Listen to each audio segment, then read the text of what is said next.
Come on, man. It's... It's... Go for it, dude. It's Friday! Friday!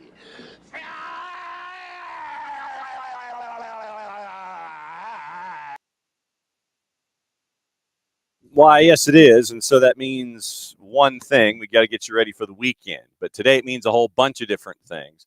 We are going to be catching up with Kaylor Hodges, who actually found a place to hide.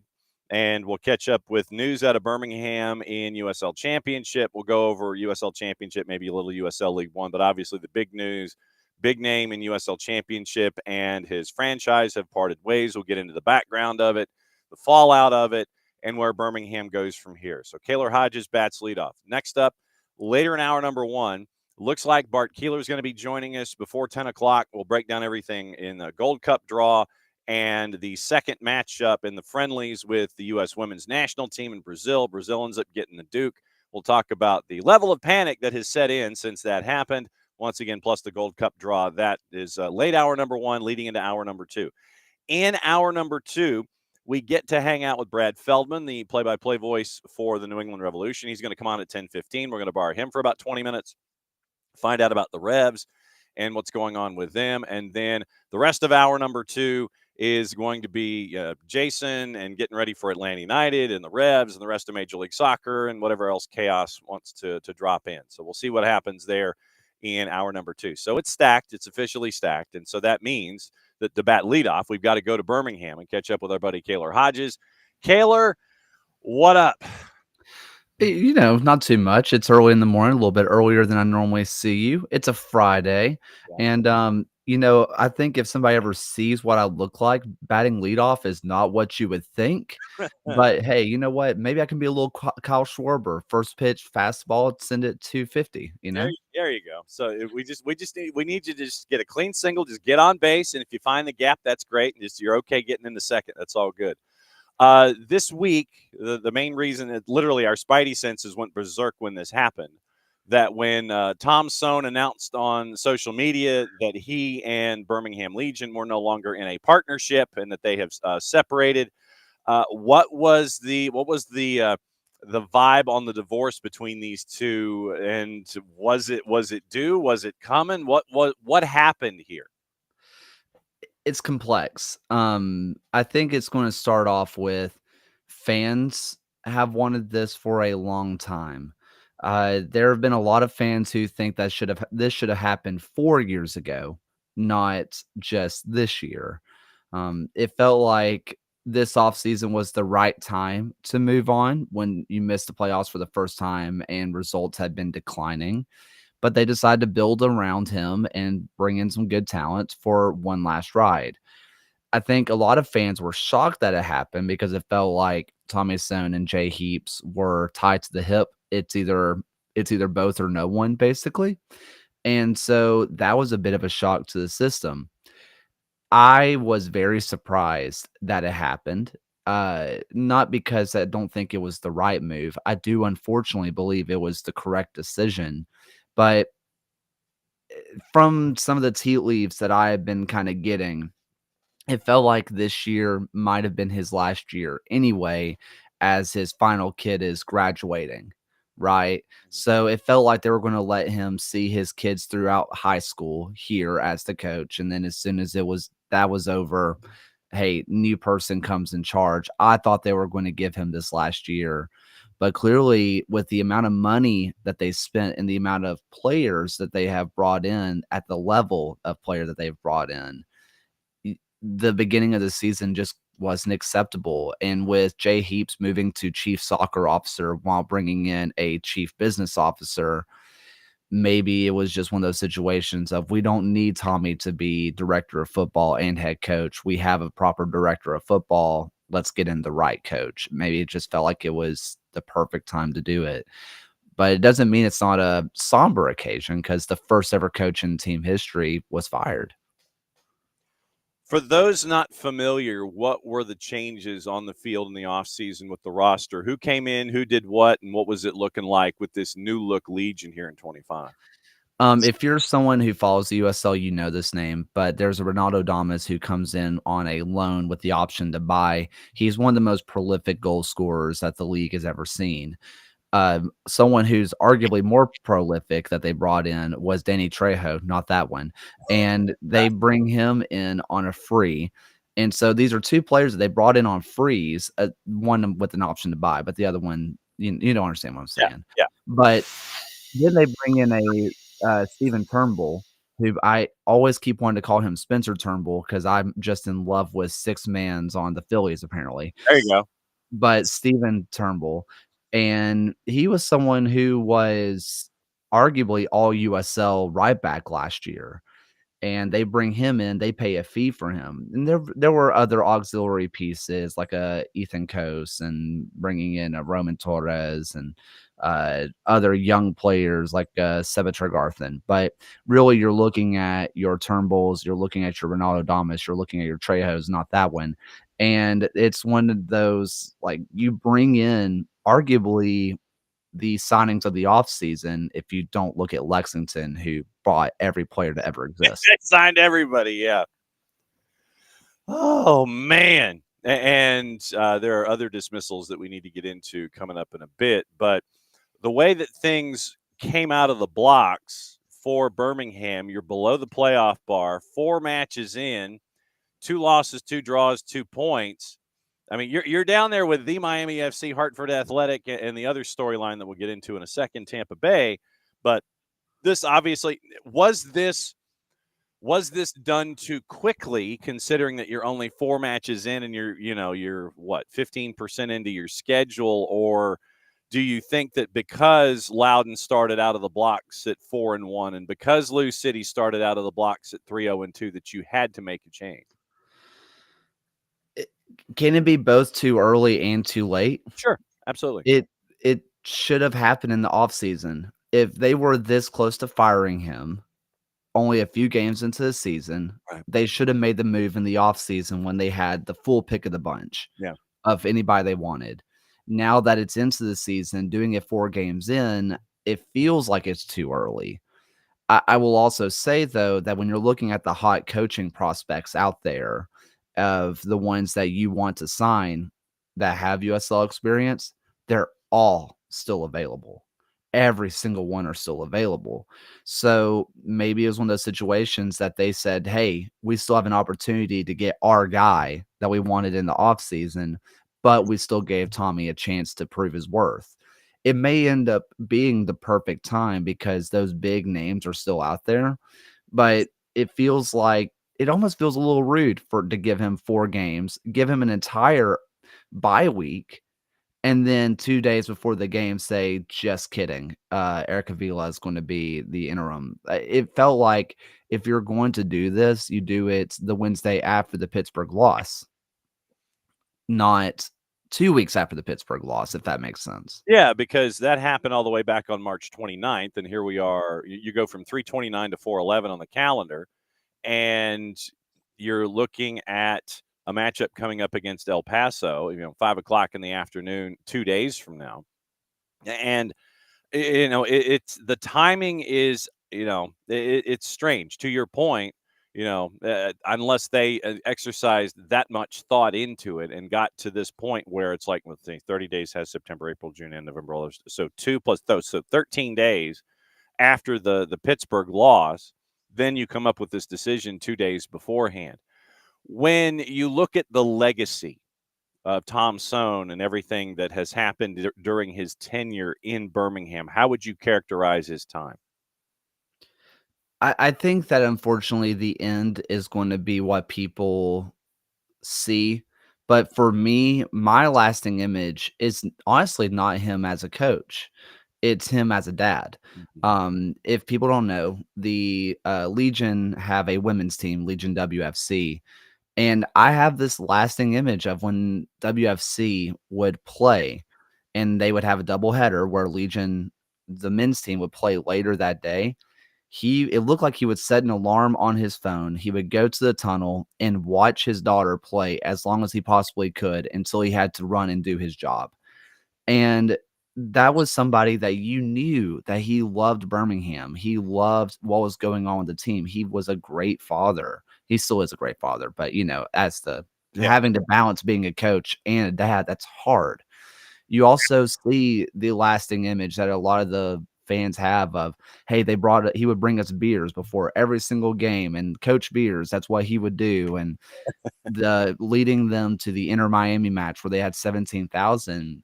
Those are the images that I'm left with. I think, unfortunately, other fans will see him as a missed opportunity of dropping the ball, being too conservative, parking the bus, not going after things. But I've begged people to look at what he was able to bring us, because he was the foundation. It wasn't he was a part of the foundation. He was the foundation of what the club is. All right. That is Birmingham getting ready for El Paso this weekend. And go ahead and get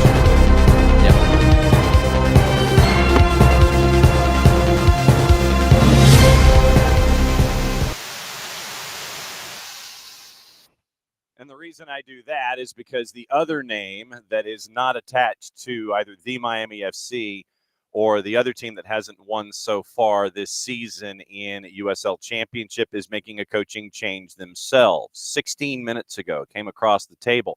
Robbie Nielsen out in Tampa Bay, 17-17-8.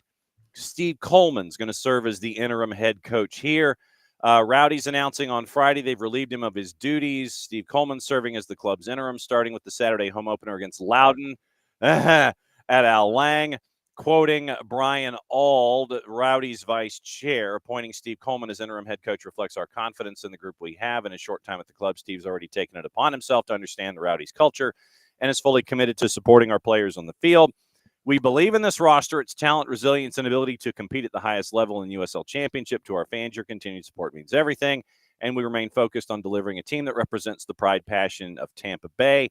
Nielsen joined at the start of the 24 season, 17-17-8 across all comps, sixth in the East last year in the regular season, Eastern Conference semifinals last year. Coleman takes on the head coaching duties after joining the technical staff in the offseason last year, first assistant coach for Loudoun United. Irony here.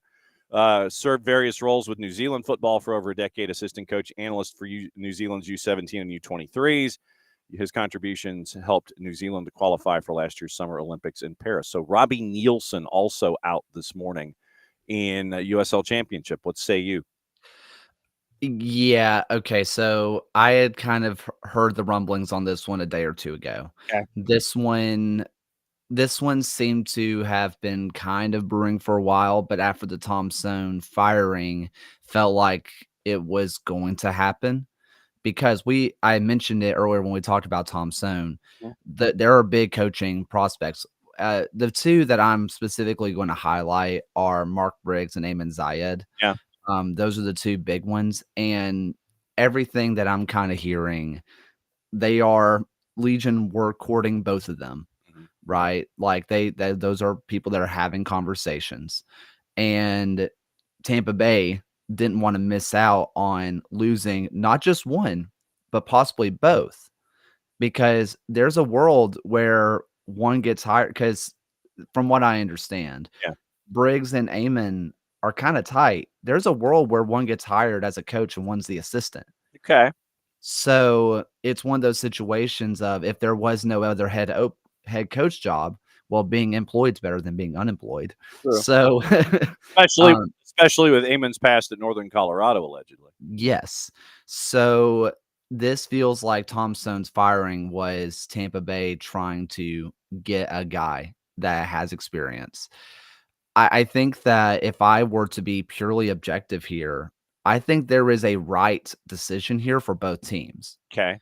Birmingham gets Eamon and Tampa Bay gets Mark Briggs. Why? When you look at the rosters, how they're constructed, the way that Mark Briggs likes to play, Tampa Bay is just built perfectly for it. They go with the 3-5-man back line, this like 5-3-2 type thing. They have the wing backs bombing up the outside, and they really love just to cross it into the middle into a target man. that's what they've done forever. Tampa Bay has. Mark Briggs is perfect for that. If you want to see my proof of the pudding in that one, look who was Mark Briggs' replacement. Neil Collins of Tampa Bay, who built the system that they're still playing right now. Oh man, And Huh. if you look at Ayman Zayed, the way that he plays is a four-man back line. He has fullbacks. They've had good fullbacks, but he doesn't love them bombing up the wings. He would rather just have a nice little interplay between that and the wingers, which leaves you to have a ton of wingers. Get some crosses in, let the inverted wingers play, make them shoot, make them create chances, have some real destroyers in the midfield. They're both set up perfectly for both. On top of that, Eamon has ties to Birmingham. So I think when you have local ties there, I think that it makes sense on the community front. When you look at Tampa Bay, Briggs is built for this Tampa Bay team. I think he needs more investment, but still, he's built for that team. I think that's the correct way to go about it. And I think that's why that Tampa Bay made the move, because when they saw Tom Stone get fired, I think they knew that their chance of possibly getting a Briggs might be running short. When it comes to the economy of either deal, is either club in a situation where they are financially challenged when it comes to bringing in a coaching replacement and a coaching staff, or is it just like, nope, we got the budget, everything's cool? I think Tampa Bay, and I can't believe I'm saying this, and this has nothing to do with Tampa Bay being poor, Yeah. but look at how much money they had to put back in to get Outling playable. They are tied to the Tampa Bay Rays, who are trying to figure out what's going on at the Trop. True. Those are, when you look at natural disaster, they're a little bit more strapped for cash right now than Birmingham is. I don't think that will be the case forever, but right now, their ownership and their ties with the Rays, they're in a weird predicament. So I think that Birmingham might be able to splash the cash a little bit more, but Tampa Bay also has the history of spending and going out and getting the big guns. I don't think that either team is going to have trouble paying for new assistants, new coaches, and giving them financial backing that they need. But if I had to say one was a little bit in a worse spot, I think I would actually go Tampa Bay. Okay. I know that you're coming back in a couple of weeks to do the monthly review of everything USL Championship, but a couple of headlines. Abdelatif Abukura from Loudon, Player of the Month. Carlos Yamosa is your coach. Right now, like we said, Loudon out of the blocks at 4-1. Lou City at 3-0-2, and then you have the gaggle of folks from 3 until the edge of the playoffs. Rhode Island FC. Tidewater Landing's got a new sponsor. It's a local bank, so they've got a building sponsor, which is always good. Western Conference, San Antonio, 4-1 out of the blocks. Monterey Bay, which I think is a bit of a surprise, at 3-1-1 out of the blocks. Then you have, once again, the gaggle of everybody that includes, you've got 4 clubs at 5 points in their first month of the season. And then Roots out of the blocks. While it's great that they're at the Oakland Coliseum and getting record crowds right now, it hasn't translated onto the field at 0-4-1 with 1 point. Some of the thoughts that we've had since your last visit league-wide. Abukara is stunningly good. He is a lot of what's making this Loudon team go. I said preseason, and I had conversations with some of the Loudon players who heard me say it after they beat Legion. I was like, if they go to the 4-4-2 like they were planning to do, I thought they were going to lose every game by 100. I did not see them having the attacking presence. I didn't see them having the defensive stability, because they found defensive stability in the 5-man back line. But they didn't seem like they brought enough in attacking. I thought that the defense, weakening the defense for no good reason, was a bad idea. But as it turns out, Coach Martin is a genius, and he has a coaching license and a job for a reason. And Abukara is just stunningly good. Hey, San Antonio are just so much hotter than I thought they would ever be this year. I thought they had the talent to be good, but I didn't know how the transition would go. You know, kind of being a half Marcina, half new era team. I didn't know how that was going to go. Turns out hearing a new voice is a great thing. For Monterey Bay, by the way, I still don't believe in it. I really don't. I think that they have played some of the weaker teams. They got a good result against Orange County, but you can also look at a red card and say, how much did that influence things? Right. I don't fully believe in what's going on there yet. Del Schaefer in the chat is clamoring for the Battery. I think what the Battery have discovered is that Chris Allen is really good at soccer. They have rediscovered that, and as long as Chris Allen's in the lineup, I think they're going to continue to win, and win. There was some other things, I guess, just on the mind. I'm trying just to go through the Rolodex right now. I think that the league has put on some really good displays. I think that Miami is significantly improved. I think that right now you have one. I think you have one team that's just horrific, and that's Hartford. Okay. What's the difference between the Hartford that we saw that was in Open Cup last year with Romario and Anderson Asayadu, that was almost like Atlanta United North, and the team that's there now that has just completely and totally fallen down in the grass so far this year? The goalkeeper that stood on his head and fought them and carried them just suddenly disappeared for no good reason 3 weeks before the season. Okay. Like, That'll do it. it kind of is that simple. I mean, Riviero, was just so good. He could stop anything. He was good with the ball at his feet. He willed that team into being decent last year. There were a lot of cracks. There were a lot of faults showing up, and he just covered over them, kind of like early USL Nate Steinwasser with Detroit, There you go. where he was getting peppered. There were goals. They should have been losing matches 5-0, but it turned into 0-0 draws, right? That's what Hartford was doing. They lose that, and they're bad. They're just really bad.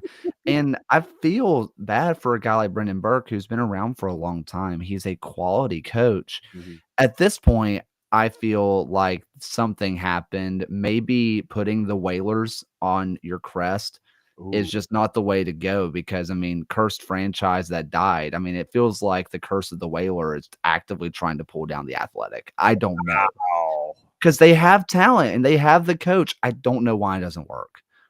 I mean, maybe it just depends on which whale you put on the front of your jersey. Before we get out of here, League One, Naples off to a great start at 3-0-2 in their first 5. Richmond, and then once again the gaggle all the way through for this particular version of USL League One. We knew that there were going to be growing pains in Texoma. P-Hop and Red Wolves are dealing with Open Cup, and so is AV Alta. Union Omaha is dealing with Open Cup. So a lot of folks dealing with Open Cup, and FC Naples is taking advantage. FC Naples is so good. We saw that they had the spine. I think that was the one thing we saw. They had a Heckenberg, they had a Lalo Delgado, they have a Dangler, and we said, you know what, the defensive solidity is going to be there. And that's one thing that I think is still true. They're going with these dual number 6s, and they're able to sit back, they're able to absorb a little bit of pressure, win the ball, and then just immediately start a counterattack. Enderlong may end up just being the best player in the league this year. He is just so clinical. Onan is back to being himself from 2-3 years ago. They have the players to do it. And it's something that our good friend Alex Ashton mentioned on the show on Tuesday. Lalo Delgado has 4 clean sheets to his name. He has 4 clean sheets to his name this year. He's faced 6 shots. Oh, wow. It's easy to be a goalkeeper when you don't have to do anything. I was going to say, man, you got all these clean sheets. You ain't facing no shots. You just got to do your job when the ball squeaks through. That's definitely the way. All right, hit the promo. I know that you have sent us some material about Tom Sohn, and that we will roll that over to the network. But hit the promo for me. What else is going on at the USL Show?